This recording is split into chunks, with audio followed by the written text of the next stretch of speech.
Yapacağız, tamam mı? Tespitleri elimizde inceleyeceğiz.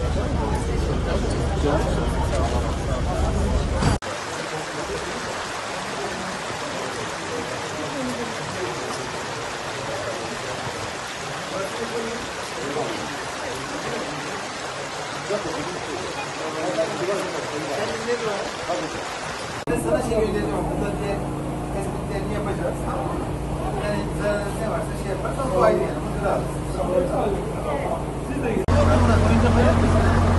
Geçmiş olsun. Geçmiş olsun. Geçmiş olsun. Onlara bakacağız. Geçmiş olsun. Geçmiş olsun. Ablacığım, geçmiş olsun. İnşallah bir şey olsun. Allah razı olsun.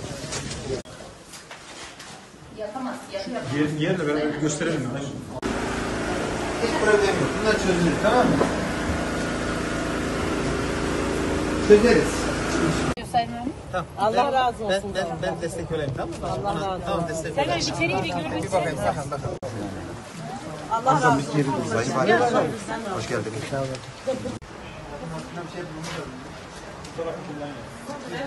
Özellikle de alacak mısın?